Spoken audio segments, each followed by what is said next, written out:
We bring before YHWH a solemn query. We ask, give us the latest Bible prophecy news. The scriptures hold the mirror of time. We look to the sealed record, examining the day that has come to light. We do this not as idle curiosity, but as the Royal Levitical Priesthood, standing upon the altar of reception. The drawing presents 3 sections: leadership, conflict, and a natural event. Governance through covenant religion are notably missing entirely from this seal of communication regarding these specific events identified by our analysis. There is an absence where we might expect a connection. The political arena, the nations of the earth, and their leadership moves stand before us in the record. Yet, when we hold them to the measuring rod of the written text, they register at strength level nothing whatsoever. There is no correlation found between the named leaders and the prophetic markers in this particular sealed view. We see events of war and strife. There is fighting in Lebanon, strikes on Gaza, and violence in the West Bank.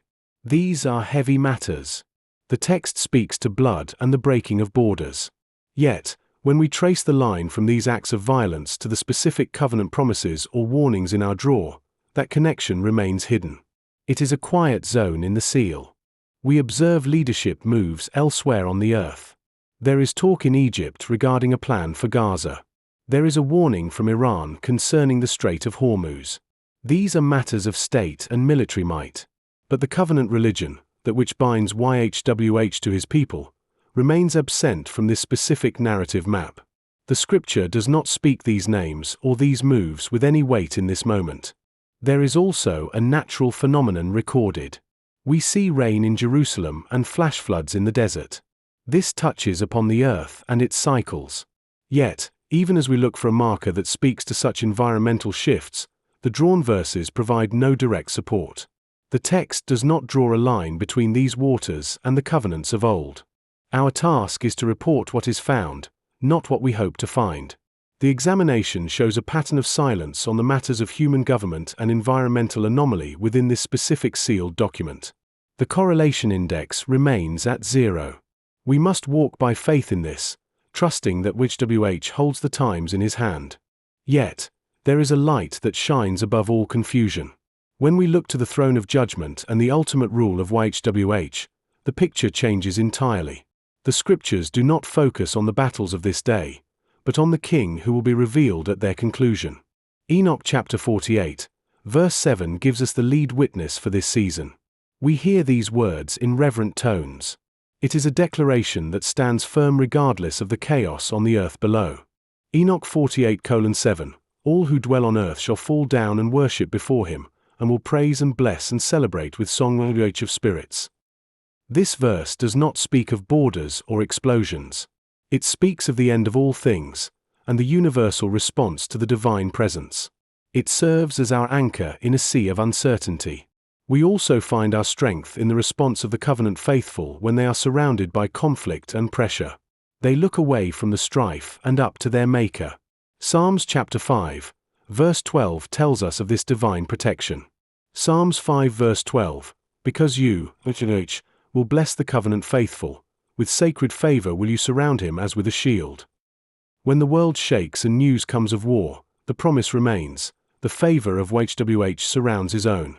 This is the true prophecy news for those who are walking in obedience. The Levitical priests were also called to dwell apart, not among the strife of the nations. Their inheritance was to be YHWH himself. When Joshua apportioned the land, he set aside the cities for the priests, commanding that they be given their due. Deuteronomy chapter 10, verse 9 records this division. Deuteronomy 10 verse 9, therefore Levi has no part or priestly inheritance with his kinsman. YHWH is his covenant inheritance, according as YHWH Elohim promised him. We see a picture here that mirrors our own calling. In the midst of turmoil and the news of nations in conflict, we are not to cling to political power or material wealth. Our possession is the Lord. This brings us to the weightiest warning in our drawer. The scripture does not hold out hope for those who seek help from Egypt or trust in chariots. Isaiah chapter 31, verse 1 speaks with a voice of correction to those who look left and right for answers rather than looking to the Holy One. Isaiah 31 verse 1, woe to them that go down to Egypt for help, and stay on horses and covenant trust in chariots, because they are many, and in horsemen, because they are very strong, but they look not to the Holy One of Israel, neither inquire of YHWH. This verse cuts through every political report. It tells us that trust in human systems, Egypt or any other power, is an aberration that brings woe. It reminds us that true security is found only inquiring of YHWH. So, what is the verdict for this specific request? We have examined the seal. We have weighed the events against the drawn text. The mathematical verdict comes to us with absolute certainty. Yes, the affirmation is affirmative and the pattern is in harmony with a positive polarity. The basis for this reading is 100% probability that there is an answer, with 0 probability of contradiction and 0 unresolved issues. We do not see the specific timeline or the names of leaders in this correlation, but we see the direction. We have no part to play in the conflict of nations. We are not called to Egypt or chariots. We are the Levitical priesthood.